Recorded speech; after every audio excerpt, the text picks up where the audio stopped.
Hello everyone, my name is Chief Landless. Welcome to my comprehensive gameplay analysis of the Destiny gameplay aired at this year's E3. Now it took me a while to get all of this information together and write it all down for you guys, so I hope you guys enjoy.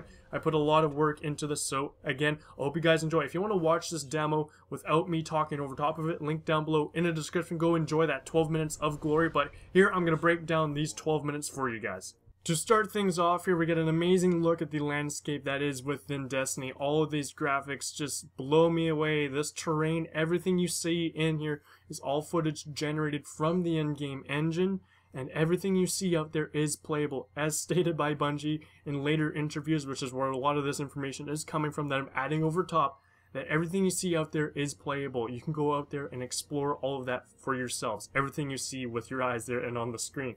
And as we get to see right here, we can see one of the enemy races, the Fallen, just, jumping on over these signs of old civilization, all of these old cars, as we see a personal Guardian spaceship fly on by. Now, these personal spaceships are primarily used to transport you from main locations, like the Tower, to a city on Earth and other planets.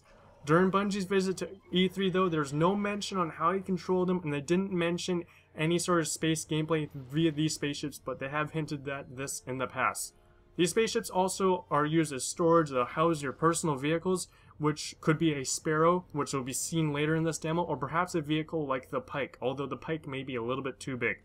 Right now, we're looking through the eyes of a Warlock class and holding a weapon called a Pulse Rifle, a 3-burst fire weapon. And we're also wielding a revolver-like pistol called the Hand Cannon, which we'll see later in this demo here. And just look at this scenery, all of this vastness. You're going to see a lot of changes in scenery as we move from big open places into small narrow corridors, and on the other side of the wall there, things just become even more vast. It's unbelievable. You can see all of the things working in these mechanics.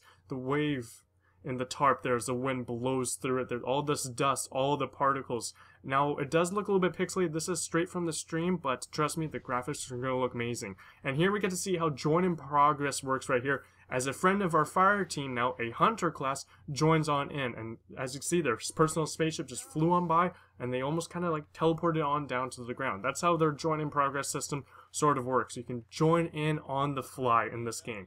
It's going to be so much fun. Here they also demonstrate a gesture here that you can use to communicate with people. I guess if you don't have a microphone or whatnot, you can, one of those gestures, a wave. You can wave to your friends or your foes or your enemies, and you can also do other gestures, which we have seen during the PlayStation 4 controller image video that I did. The other gestures do include point, salute, and dance. So, you know what? There's going to be a lot of dance parties in Destiny. Dance party? Yeah. Here we get a glimpse at what the possible gamer tag is going to look like, as we see here, the name right beside there, and the number 5, which does signify a level at this. And just, again, look at the vastness. Looking on up here, we feel so small as we're about to enter this tiny corridor inside of this wall that's obviously protecting something from getting in, coming out, or something. We don't know. It's just, everything seems like a mystery in here. How are we looking? Also, just take in all the lighting changes as we move from different rooms, different areas here, and oh, just amazing. The glare as you adjust your eyes from going to a bright lit place into a darker lit place.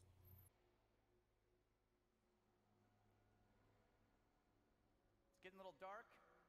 Here our Guardian deploys his ghost. Every Guardian has one. This one is voiced by Peter Dinklage. Think of the ghost as your handy AI in a physical form, kind of like Guilty Spark. They assist you throughout the game, whether it be finding light switches or some sort of source, some sort of information. They kind of monitor the area and help you out throughout the game. As you can see, this one currently is lighting the area and trying to find a source of lighting to obviously illuminate this giant, vast room inside of the wall.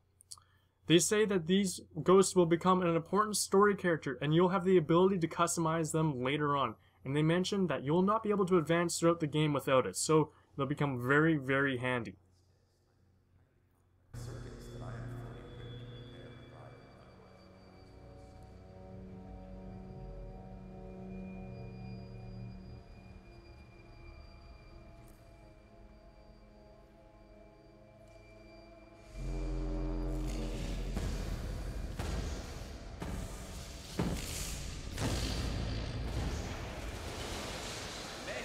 Here we are greeted by more Fallen and introduced to a new enemy, the Fallen Shank, a bugger-like drone. And as we move on here, we actually get to see an ability of the Hunters here, and it appears to deploy something like a homing magic spell here. We'll get to see two of our abilities, the Solar Flare and Nova Bomb, which are represented in the bottom left as icons there, later on in this demo.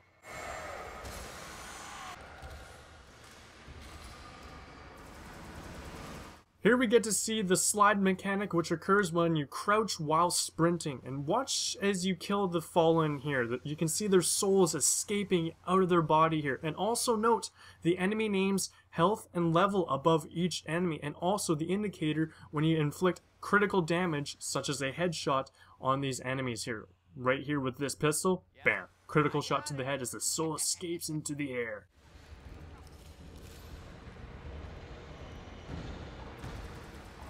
Hey, we got more guys down low.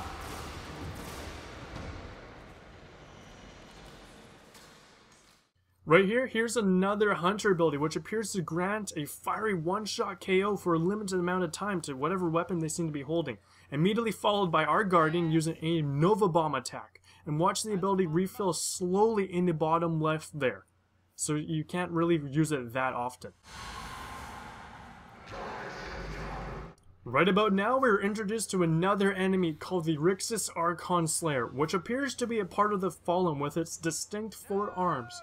Notice how it doesn't have a level indicator there. Right in that yellow box there, it just has a skull. Perhaps this is just a placeholder, or perhaps it's a standard mini-boss kind of type. So maybe they'll all be the same difficulty. And notice here, our fellow Guardian has gone down and has turned into an orb waiting for us to revive him. Now we get to see another one of our abilities, the Solar Flare, which throws basically an incendiary-like grenade. Notice how that meter down below on the left refills about 2 times as fast as the other one, indicating that you're going to be able to use the Solar Flare ability much more often than the Nova Bomb, and most likely it will be less effective than the Nova Bomb. Here we get to take a look at the loot there from the Rikis Archon Slayer. There are private loot streams, so fret not, your friends won't be stealing your hard-earned work. Here we pick up a new weapon called the Thunderlord, and we'll get to take a look here at the menu system for your character. You can hold a primary weapon, a special weapon, and a newly acquired heavy weapon called the Thunderlord. Each of these weapons have levels and appear to be color-coded based on their rarity.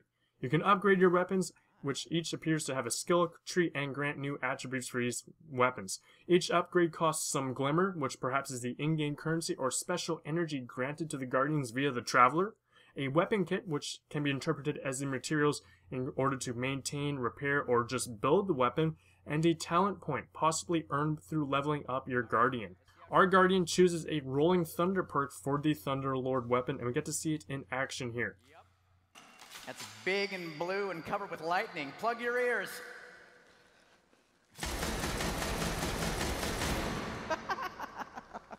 Oh, that's good. What'd you get? Check this out.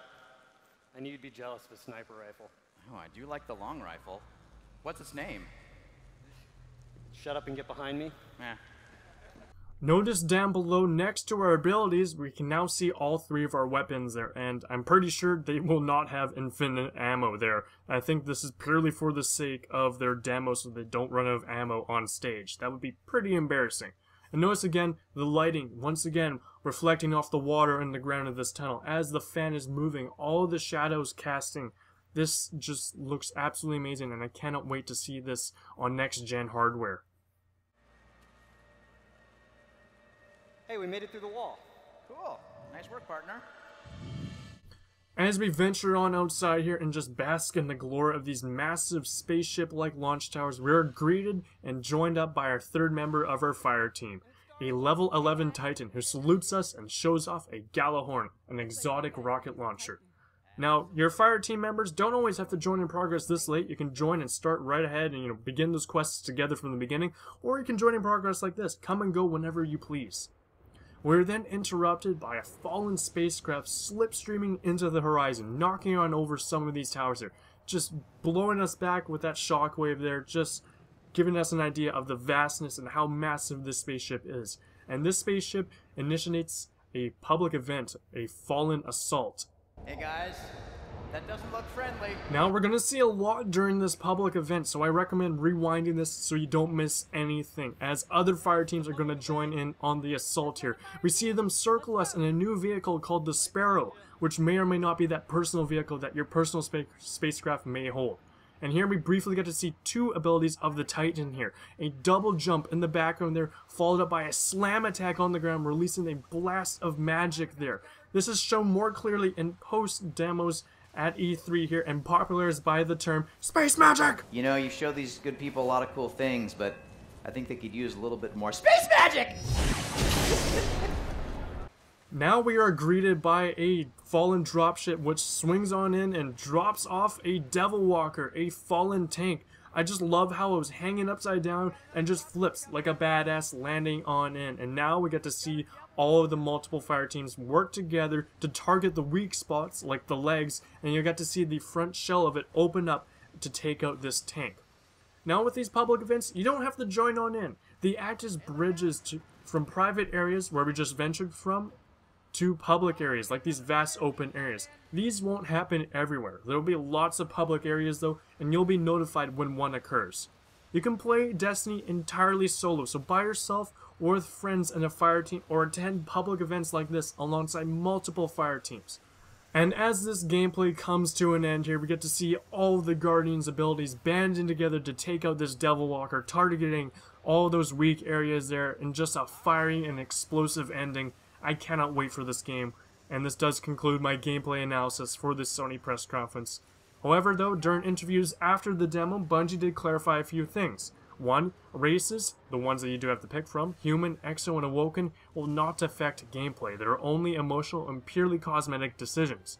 Your classes, however, Hunter, Warlock, and Titan, do affect gameplay in small ways. All have access to abilities and space magic. You can tweak your Guardian to match your own playstyle and create your own playstyle, and they say you won't regret your choice as they overlap in many areas, but Hunters, Titans, and Warlocks do specialize in certain things.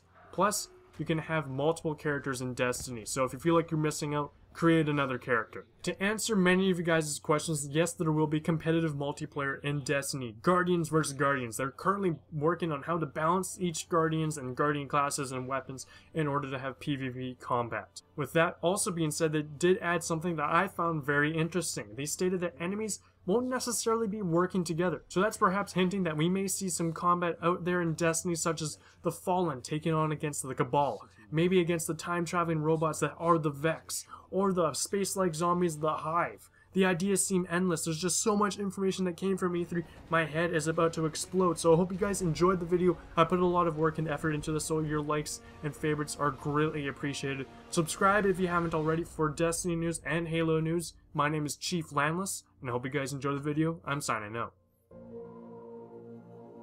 As Guardians, we will stand together, seize our destiny, and become legend.